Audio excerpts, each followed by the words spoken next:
সুপ্রভাত বন্ধুরা, কেমন আছো তোমরা সবাই? আশা করব সবাই খুব ভালো আছো। আর সকালবেলা আমি আমার ব্লগ স্টার্ট করে দিয়েছি। আজকে হলো শনিবার। কি কি রান্না হবে তোমাদেরকে তো দেখাচ্ছি। আমার মোটামুটি কোটা কমপ্লিট। তো এবার রান্নার দিকে যাব। মাছ করব, আলু পটল চিংড়ি মাছ দিয়ে একটা তরকারি করব। আর এদিকে দেখো আমি ভাতও বসিয়ে নিয়েছি, কিন্তু ভাতটা ফুটতে লেগে গেছে। আর এখানে আলু পটল চিংড়ি মাছ দিয়ে একটা মাখা মাখা, খুব ঝোল করব না, মাখা মাখা একটা তরকারি করব। আর আজকে আমার বাড়িতে আমার মা আসবে, তো সেই কারণে একটু তো মনে আনন্দই হয়। বিয়ের পরও দেখবে যখন বাড়িতে মা কিংবা বাবা কিংবা বাপের বাড়ির কেউই আসে, তখন কিন্তু মনটা বেশ আনন্দ লাগে, তাই না? তা বলে এই বলছি না যে শ্বশুরবাড়ির কেউ এলে মনটা আনন্দ লাগে না, কিন্তু বাপের বাড়ির সঙ্গে তো একটা সব মেয়েরই আলাদা টান থাকে, তো একটু ভালো লাগে এই আর কি। আর এখন যেহেতু আমি প্রতি মাসে বা 1.5 মাস অন্তর যে বাপের বাড়ি যেতাম, সেটা যেতে পারছি না, ওই কারণে আমার মা আসে মাঝে মাঝে। তো খুব যে আসে তা বলবো না, বছরে একবার তো আসার চেষ্টাই করে। তো মা আজকে আসবে, তো সেই কারণেই আরও রান্না বান্না খুব মন দিয়ে করছি, বুঝতে পেরেছো? আর এখানে দেখো আলু পটলের চিংড়িটা মোটামুটি আমার গরম জল ঢেলেই দিলাম। তো ফুটুক, ফুটলেই হয়ে যাবে। আলু ভাজতে ভাজতে কষতে কষতে আমার মোটামুটি আলু আমার সেদ্ধই হয়ে গেছে। তো এবার আমি করব মাছের কালিয়া। কাতলা মাছ, এটা দেশি কাতলা মাছ, কিন্তু বেশ বড়। শাশুড়ি আসবে বলে জামাই আজকে বাজার থেকে সব থেকে বড় মাছটাই কিন্তু কিনে এনেছে। তো সেই মাছের আজকে হবে কাতলা কালিয়া। আর কিন্তু আমি প্রথম ভেবেছিলাম চালানি মাছ, আমি ধুর চালানি মাছ এত টেস্ট হবে না। তখন আমার বর বলছে আমি কবে চালানি মাছ আনি, এটা দেশি মাছ। দেশি মাছ এত বড়! তো যাই হোক, দেশি মাছ তো খেতেও একটা আলাদা টেস্ট, সেই মাছের হবে কালিয়া। আর তার সাথে পটল চিংড়ি। আর একটা জিনিস করব, সেটা হলো চিচিঙ্গা পেঁয়াজ দিয়ে ভাজা। ওটা কিন্তু বেশ ভালো লাগে না, কালো জিরে দিয়ে চিচিঙ্গা ভাজাটা। আর আজকে ভাগ্যক্রমে আমার বাড়ির মধ্যে ধনেপাতাও ছিল। তো ধনেপাতা দিয়ে মাছের কালিয়া খেতে কার না ভালো লাগে, খানিকটা শীতকাল শীতকাল ফিলও আসে। তো এই গরমের মধ্যে শীতকাল ফিল আনার জন্য মাছের কালিয়ার মধ্যে আমি ওপর থেকে একটু ধনেপাতা আর গরম মশলা ছড়িয়ে মাছের কালিয়াটা নামিয়ে নেব। তো মা তো এসে গেছে। আজটা হলো রবিবারের সকাল, গুড মর্নিং বলে আবার রবিবারের সকালটা আমি শুরু করলাম। কালকে আর কোনো রকম ভিডিও শ্যুট করতে আমি পারিনি। মা আসার পর এত গল্প জমে থাকে, যতই ফোনে গল্প করি আসার পরও কিন্তু গল্পের শেষ হয় না। তো সেই সব গল্প করতে করতে আমার আর কোনো রকম খাওয়া বলো বা অন্য কিছু শ্যুট করা হয়নি। তো এটা হলো রবিবার, আর আজকে হলো শুভ রথযাত্রা সকলকে। সকালবেলা কী খাবো টিফিনে করতে করতে আমি বললাম চলো চাউমিন করি। তো ওই জন্য চাউমিন করলাম। আর আজকে যেহেতু রবিবার, তোমরা জানোই ছেলের আজকে স্কুল থাকে না, কিন্তু 11টা থেকে পড়া থাকে। তো ও একটা ভারী টিফিন খেয়েই প্রতি রবিবারই পড়তে চলে যায়। সেই কারণেই আমি ভাবলাম তাহলে চাউমিন করি। চাউমিনটা বেশ ভারী, আর সমস্ত রকম সবজি দিয়ে করলে সবার খেতেও ভালো লাগে। আর মাও বললো সেই একা হাতে নিজের চাউমিন খেয়ে খেয়ে ভালো লাগে না, তুই একটু কর তাহলে খাবো। তো সেই কারণে এখানে করেছি চাউমিন।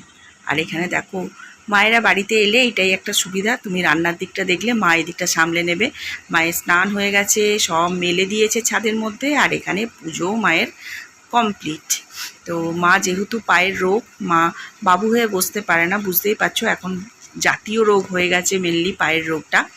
তো মায়ের এখানে পুজো কমপ্লিট। তো পুজোর দিকটা আমাকে আর দেখতে হলো না, এখনও জামাই জিলিপি নিয়ে আসেনি, সেই জন্য সে বসে আছে যে জামাই জিলিপি নিয়ে এলে জগন্নাথ মহাপ্রভুকে একটা জিলিপি দিয়ে তারপর জিলিপি আমরা খাবো।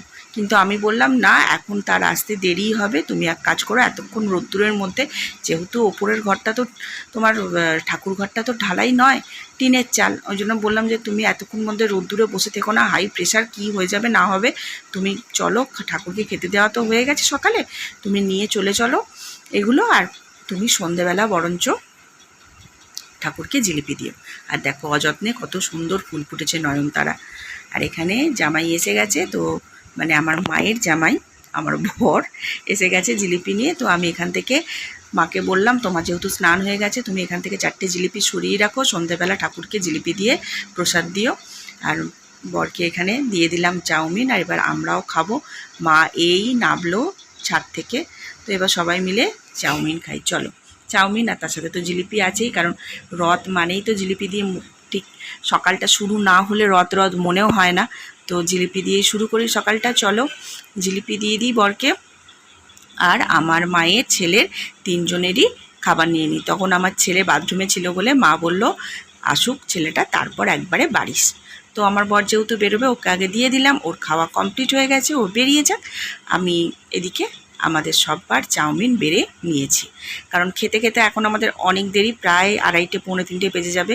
তো সেই কারণে সবার চাউমিন বেড়ে নিয়েছি, প্লাস জিলিপিও বেড়ে নিয়েছি, সবাইকে দিয়ে দিয়েছি। সবাই একসাথে বসে খাওয়ার মজাই আলাদা। আর এখানে দেখো ছেলের বাবাও বেরিয়ে গেছে, আর ছেলেও এখানে পড়বার জন্য রেডি হয়ে গেছে, বেরিয়েও যাচ্ছে। এখন বাজে মোটামুটি পৌনে 11টা। তো মা তো জানোই বসে থাকার মানুষ নয়, বললো আমায় দে, আমি কুটনোটা কুটে দিই। তো আজকে করব ফ্রাইড রাইস আর চিলি চিকেন। তো সেই কারণে মাকে বললাম তাহলে তুমি বিছানায় বসে বসেই কুটনোটা কোটো, কারণ নাবার দরকার নেই, নিচে বসলে তোমার আবার পায়ের কষ্ট হবে। তো সেই কারণে মা বিছানায় বসে বসেই আনাজটা কুটে দিল। আর এখানে আমি চাল ভিজিয়ে রেখেছি ফ্রাইড রাইসে, আর এখানে চিকেনও ধুয়ে রাখা, একদম পরিষ্কার করে চিকেন ধুয়ে রাখা আছে। আর যা বাটনা লাগবে সব তো মা কুটেই দিয়েছে, আমি শুধু বেটে বুটে একদম রেডি করে সমস্ত কিছু রেখে দিয়েছি। এখানে দেখো আদা রসুন কাঁচা লঙ্কার পেস্ট, এখানে ক্যাপসিকাম পেঁয়াজ চিলি চিকেনের মতো, আর এখানে ফ্রায়েড রাইসের মতো বিনস আর গাজর, আর তার সাথে কাজু কিশমিশটা তো ভিজিয়ে দেবো, ব্যাস মিটে গেল। আর এখানে দেখো ভাতের জলটাও আমি বসিয়ে দিয়েছি, তেজপাতা গোটা গরম মশলা আর বেশ খানিকটা লবণ দিয়ে বসিয়ে দিয়েছি। ভাতের জলটা ফোটার পর আমি এর মধ্যে যে চালটা ভিজিয়ে রেখেছিলাম সেই চালটা দিয়ে দিলাম। তো চিলি চিকেন ফ্রায়েড রাইস তো অনেকেরই এটা আমি জানি প্রিয় কম্বো, আমার তো ভীষণ ভালো লাগে, আমার বিরিয়ানির থেকেও যেন চিলি চিকেন ফ্রায়েড রাইসটা বেশি ভালো লাগে। তোমাদের কার কার চিলি চিকেন ফ্রায়েড রাইস ভালো লাগে অবশ্যই কিন্তু আমাকে কমেন্ট সেকশানে জানিও, ঠিক আছে। আর এখানে দেখো চিলি চিকেন করার জন্য আমি চিকেনটা ম্যারিনেট করে নিচ্ছি। তো তার জন্য একটা ডিম দেব, বেশি ডিম লাগে না, একটা ডিমেই যথেষ্ট। অনেকে বলে 2-3টে ডিম লাগে না। একটু ভিনিগার দিয়ে দেবো বেশি করে, আর দেবো কর্নফ্লাওয়ার, তার সাথে দেবো নুন, অল্প একটু চিনি, আর আদা রসুন কাঁচা লঙ্কার পেস্ট, তার সাথে ময়দা। কর্নফ্লাওয়ার আর ময়দা দুটো মিশিয়ে যদি চিলি চিকেনটা মাখানো যায় তাহলে তার টেস্ট হয় আলাদা। আর অবশ্যই দেবো গোলমরিচ। ব্যাস এই দিয়ে বেশ ভালো করে মেখে নিতে হবে। ম্যারিনেটটা কিন্তু খুব দরকার। ভালো করে মেখে নিয়ে চিলি চিকেনের মাংসটা যদি 15 থেকে আধ ঘন্টা রাখা যায় তো টেস্ট তো একদম লাজবাব হবেই, তাই না? আর এখানে দেখো টকবক করে ফুটছে আমার রাইসের চালটা।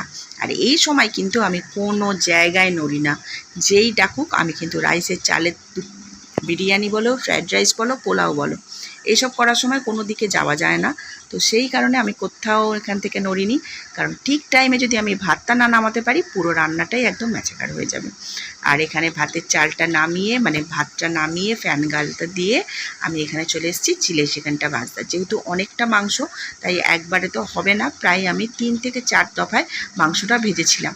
তো ভালো করে মাংসটা ভেজে নেব, ভেজে নিয়ে তারপর যেভাবে চিলি চিকেন করে ঠিক সেইভাবে চিলি চিকেন দেখো প্রায় 3 দফায় মনে হয় ভেজেছিলাম, আমার ঠিক মনে পড়ছে না, 3 দফায় ভেজেছিলাম। তো মাংসটা ভেজে নিয়ে তারপর আমি এখানে ক্যাপসিকাম আর পেঁয়াজ যেটা মা কুটে দিয়েছিল সেটা ভালো করে ভেজে নেব। কিন্তু চিলি চিকেনের ক্যাপসিকাম পেঁয়াজ খুব ভালো করে না, একটু কচকচ করে ভাজলে বেশি ভালো লাগে। আর চিলি চিকেনের দেখো এখানে আদা রসুন কাঁচা লঙ্কা যে পেস্টটা করেছিলাম, অনেকের রসুন কুচিও দেয়, আমার ঠিক কুচিটা ভালো লাগে না, আদা কুচিটাও আমার ছেলে ঠিক পছন্দ করে না, মুখে পড়লে ওর ঠিক সুবিধা লাগে না, ওই জন্য আমি বেটে নিই। তো তোমাদের যদি মনে হয় যে কুচিয়ে দেবে তোমরা কুচিয়েও দিতে পারো। লবণটা আমি পরিমাণ মতো দিয়েছি, কারণ সয়া সস দেবো, সয়া সসের লবণটাকে এখানে 3 রকমের সস ছিল, চিলি সস সয়া সস আর টমেটো সস একসাথে এর মধ্যে দিয়ে দিলাম। আর চিলি চিকেন ভাজা হয়ে গেলে তার পরের অংশটা করা সব থেকে সহজ, টাইমও লাগে কম আর হয়েও যায় তাড়াতাড়ি। তো সেই কারণে ভাজতেই যা যেটুকু সময় লাগে চিকেনগুলো, তারপরের অংশটা করতে খুব একটা সময় আমার লাগে না। আর আমরা যেহেতু একটু গ্রেভি খাবো তো সেই কারণে পরিমাণ মতো জল দিয়ে দিলাম, দিয়ে এবার চিলি চিকেনের যে চিকেনগুলো ভেজে রেখেছিলাম পকোড়াগুলো সব দিয়ে দিলাম, দিয়ে এবার খুব সুন্দর করে নাড়াচাড়া করে নিতে হবে। করে নিয়ে এর মধ্যে দেব কর্নফ্লাওয়ার গলা জল, কর্নফ্লাওয়ার আর হ্যাঁ অবশ্যই গোলমরিচ আর তোমার কাঁচা লঙ্কা, এই দুটো কিন্তু মাস্ট দিতেই লাগে। আর এখানে দেখো 1 চামচ কর্নফ্লাওয়ার আমি গুলে নিয়েছিলাম সেটা আমি দিয়ে দিলাম এর মধ্যে। ব্যাস এবার ভালো করে নাড়াচাড়া করে আমার চিলি চিকেন নামিয়ে নেবো। আর চিলি চিকেনটা খেতে জাস্ট বন্ধু সেরা হয়েছিল, সেরা। মা তো খেয়ে বলছে, মাকে আমি টেস্ট করতে দিয়েছি, মা খেয়ে বলছে দোকানের থেকে 1000 গুণে ভালো হয়েছে। আর সেটা তোমরা লুকটা দেখেই বুঝতে পারছো যে চিলি চিকেনটা কতটা ইয়াম্মি হয়েছিল। একদম ঝাল, মিষ্টি, টক, যা যা চিলি চিকেনে ঠিকঠাক হয় একদম ঠিক হয়েছে। এখানে দেখো, যেহেতু আমার আজকে মা আছে তো মাকে দিয়ে একটু চাকাচ্ছি। মা বলছে দারুণ হয়েছে, দারুণ। হ্যাঁ, অপূর্ব হয়েছে চিলি চিকেনটা, দোকানের থেকেও সুন্দর হয়েছে। চলো তো এবার আমি করে নিই ফ্রায়েড রাইসটা। একটাকে তো পাস করে গেছি, চিলি চিকেনটা দারুণ হয়েছে। এবার আমি ফ্রায়েড রাইসটা করে নিই। ফ্রায়েড রাইসে সাদা তেল দিয়েছি আর অল্প একটু ঘি দিয়েছি। দিয়ে এবার এটা একদম বাঙালি ফ্রায়েড রাইস যেটা বলে। এর মধ্যে না পড়বে সয়া সস, না পড়বে আদা রসুন কুচি, না পড়বে পেঁয়াজ, কিচ্ছু নয়। বাঙালি যে মিষ্টি মিষ্টি ফ্রায়েড রাইসটা হয় তার সাথে চিলি চিকেন খেতে কিন্তু ব্যাপক লাগে আমার। তো সেই চিলি চিকেনটাই করছি, বেশি করে কাজু কিশমিশ দিয়ে সেই ফ্রায়েড রাইসটাই কিন্তু আমি এখন করছি। আর আমি কিন্তু ওই ফ্রায়েড রাইসে সবাই অনেকে আছে চিনি গুঁড়ো করে দেয়, তারপর অনেক কিছু করে। আমি অত কিছু ঝামেলা করি না। চিনিটা যদি দিয়ে দাও, চিনিটা আপনিই গলে যাবে। আর তারপর যদি তুমি ভাতটা দাও, সমস্ত ভাতটার মধ্যে কিন্তু খুব সুন্দর লবণ আর চিনি ঢুকে যায়। অত কিছু ঝামেলা করার কোনো প্রয়োজন নেই। আর এই সমস্ত রান্নাগুলো করে করে এখন এতটাই অভ্যস্ত হয়ে গেছি, এইগুলো এখন যখন দেখি ইউটিউবে সবাই নতুন করে দেখাচ্ছে এই প্রসেসে করুন, ওই প্রসেসে করুন, তখন নিজের মনে নিজেকে খুব হাসি পায় যে কি অবস্থা। একটা সহজ রান্নাকে এক মানুষকে যখন শেখাচ্ছে তখন কতটা জটিল করে সবাই ইউটিউবে শেখায়। কোনো প্রয়োজন নেই। ঠিক এইভাবে ফ্রায়েড রাইস করে দেখো, আমি যেভাবে করলাম অপূর্ব খেতে হয়। আর সমস্ত জায়গায় মশলাও ঢোকে, নুন ঢোকে, মিষ্টি ঢোকে। আর ফ্রায়েড রাইসে তো একটু গরম মশলা দিতেই লাগে, তো ওপর থেকে একটু গোলমরিচের গুঁড়ো আর গরম মশলার গুঁড়ো দিলেই আমার কিন্তু ফ্রায়েড রাইস একদম রেডি হয়ে যাবে। আর তোমরা পারলে এইভাবে করে দেখো, ফ্রায়েড রাইস খেতে দারুণ হয়, দারুণ। অত শক্ত নিয়মে করার কোনো মানে হয় না। চিনি গুঁড়ো করো, এই করো, ওই করো, কিচ্ছু দরকার নেই গো, এইভাবে করো। হ্যাঁ, আর এখানে দেখো আমরা 3 জনে খেতে বসে গেছি। ছেলে চলে এসছে। আর আমার বরের আজকে আছে একটা অফিসে তোমার জগন্নাথ দেবের পুজো, তো ওখানেই খাবে। ওর সব রেখে দেবো, ও রাত্রে খাবে। এই হলো। আর খাওয়ার পর তো একটু দিদা যেহেতু এসছে সেই জন্য একটু তো ভালো মন্দ চলেই, তো সেই কারণে ছেলে সবাইকে খাইয়েছে আজকে আইসক্রিম। তো আইসক্রিম খাইয়ে নিয়ে তারপর আমরা বেরিয়েছি রথ দেখতে। তো দেখো আমাদের রথ আসছে। মোটামুটি আগে আমাদের এখানে 2টো বড় রথ ছিল, একটা গৌরীয় মঠের রথ আর একটা আরও পুরনো একটি আদি রথ। তো এখন মানুষ এতটা হুজুক হয়ে গেছে, এতটা হুজুক হয়ে গেছে, ছোট বড় মিলিয়ে প্রায় আমাদের এই এলাকায় কিছু নাও, আমি বলছি তোমাদের প্রায় 8 থেকে 9টা কি তারও বেশি হয়তো রথ বেরোয়। তো মানুষের হুজুক এখন প্রচুর হয়ে গেছে। তো যাই হোক, এটা হলো আমাদের সবথেকে আদি যে রথটা, সেই রথটা। আর এই রথেই কিন্তু বেশি লোক হয়, দেখতেই পাচ্ছ প্রচুর লোক বেরিয়েছে এই রথ দেখতে। আর এই রথ যেখানে যাবে মাসির বাড়ি, সেই মাসির বাড়ির ওখানেই হবে আবার মেলা, বেশ বড় মেলা বসে ওখানে। তো এখানে দেখো, আর এই রথের কাছে সমস্ত অনেক মানুষ পুজো দেয়। তো পুজো দেওয়ার কারণে তো এখানে রথটা আসতেও অনেকটা লেট হয়, এক একটা মোড়ে দাঁড়ায়। তো সবাই সেই জায়গায় পুজো দেয়, পুজো দিয়ে তারপর আবার আস্তে আস্তে রথটাকে টানতে টানতে আনে। তো সেই কারণে রথটার আসতেও একটু দেরি হয়, প্রায় 5:30 পৌনে 6টা বেজে যায়। তো এখনও এরকমই বাজে ঘড়ির কাঁটায়। তো আমরা সবাই মিলে চিলি চিকেন ফ্রায়েড রাইস দিয়ে খেয়ে তারপরে একটু শুয়ে রেস্ট নিয়ে তারপর রথ দেখছি। তো এই হলো আমার আজকের ব্লগ। তো আমার মায়ের সঙ্গে মাকেও আজকে তোমাদেরকে দেখালাম। কেমন লাগলো আমার আজকের ব্লগটা অবশ্যই কমেন্ট করে জানিও। পাশে থেকো, সাবস্ক্রাইব করো, লাইক করো, শেয়ার করো। টাটা।